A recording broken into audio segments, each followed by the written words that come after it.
Contribua com a divulgação da doutrina espírita participando do Clube Amigos da Boa Nova. Saiba mais através do telefone 0800 12 18 38. No programa de hoje estou com Célia Ribas, que fez uma dissertação de mestrado com o tema Afinal, o Espiritismo é religião? A doutrina espírita na formação da diversidade religiosa brasileira. Bom, Célia, no bloco anterior a gente falou um pouquinho do contexto, do que acontecia no final dos anos 1800, início de 1900, onde o espiritismo era combatido, tanto na sua forma religiosa como também na forma científica. Mas em boa parte da sua dissertação eu vejo que você aborda o trabalho do Dr. Bezerra de Menezes, Qual foi então o papel de Bezerra de Menezes, tanto no contexto religioso quanto no científico do espiritismo? A forma com que eu olhei para o trabalho do Bezerra é importante falar que é bastante focada no sentido de entender as ações dele aqui, no mundo, digamos assim. Então, em nenhum momento eu entrei no mérito da questão, enfim, da espiritualidade, coisa e tal, até porque eu estava fazendo uma dissertação de sociologia, então a ideia era o que ele fez que contribuiu para a expansão do espiritismo, quais foram as ações dele, qual que é o peso que ele tem social, que ele trouxe para o espiritismo. Então era essa a minha ideia. Aí eu comecei então a ver a origem social do Bezerra, no que ele era formado. Então ele era médico, ele vinha de uma família relativamente, eu não digo privilegiada de tudo, mas ele teve uma formação diferenciada do resto da população brasileira como um todo, pensando aí no final do século XIX, onde você tinha uma esmagadora maioria de pessoas que não tinham nem contato com escola. Então o médico tinha bastante destaque naquela sociedade. Certo. E não só pelo fato de ter sido médico, mas por ter sido político também, um político liberal, que atuou nas instâncias do Estado.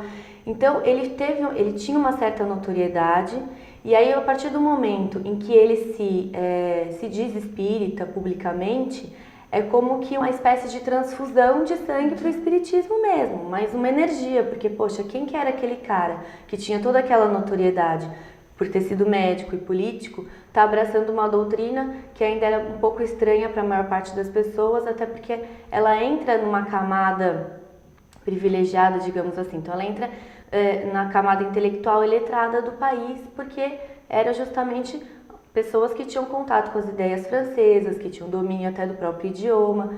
E aí aquilo começou a chamar a atenção. Então essa origem social foi bastante importante para a gente entender a notoriedade que teve o espiritismo, mas o próprio empenho dele em escrever em jornais, o Reformador, no caso da Federação Espírita Brasileira, por ter sido presidente da FEB, mas ele também atuava em jornais laicos, digamos assim. Então ele escrevia no jornal O País, que era um jornal bastante importante na capital, que era o Rio de Janeiro. Então ele teve todo esse trabalho e essa preocupação de ir expandindo o espiritismo, não só defendendo a forma com que ele encarava o espiritismo para os demais espíritas dentro do movimento, que eu já tinha comentado, aquela coisa de terem grupos diferenciados. Então ele foi o que encabeçou e levantou a bandeira da questão religiosa, mas também fora do espiritismo, tentando explicar para as outras pessoas o que era aquela doutrina, quais eram os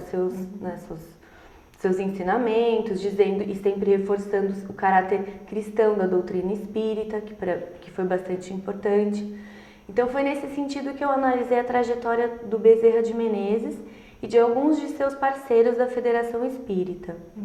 As obras que eles escreveram e principalmente a atuação dele também frente à própria Igreja Católica, Porque essa disputa no meio religioso existiu e foi a partir daí que o espiritismo também começou a levantar então, essa bandeira de religião. Então, na verdade, quando eu digo que é uma religião, é como uma espécie de...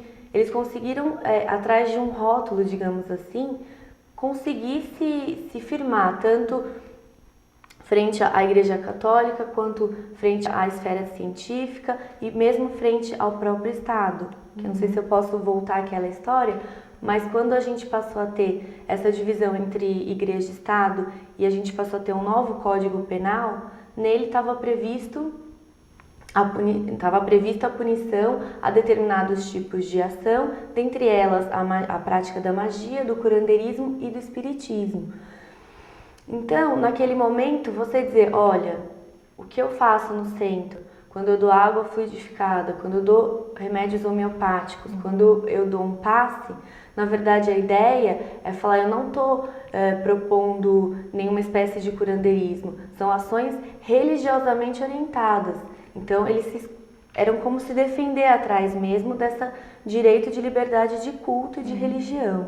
De uma certa forma, claro, hoje em dia as pessoas têm mais acesso à divulgação, né? Mas de uma certa forma, esse explicar o que é o espiritismo, né? Explicar o que acontece através da água fluidificada é algo que ainda é muito presente na sociedade de hoje, né? Ainda há muita mistificação no que seja de fato o espiritismo, certo?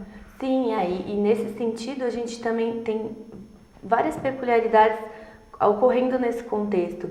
E foi justamente nesse momento que a própria esfera médica, digamos, os médicos, eles também estavam querendo, se eu não vou ser muito técnica, mas enfim, ter o monopólio da cura. Então, na verdade, eles não podiam ter outros ramos ou outros grupos querendo oferecer a mesma coisa. Então, você tinha uma disputa ali. Olha, eu sou médico e os médicos são os habilitados a isso. Tanto é que até a homeopatia era vista com ela não era muito bem vista. Na verdade, ela também tinha uma série de preconceitos. Então, você tem ali todo um jogo de pessoas e de grupos oferecendo a seu modo a cura, enfim, ainda que o espiritismo sempre, desde o princípio, dissesse, olha, a cura que oferecemos, antes de mais nada, é uma cura espiritual que tem efeitos no corpo físico, enfim. Mas acho que ainda naquele momento não estava muito bem dividida essa questão de uma cura espiritual e uma cura do corpo. Ao longo do século e mesmo por uma certa defesa, o espiritismo teve que fazer essa cisão. Mas isso não significa que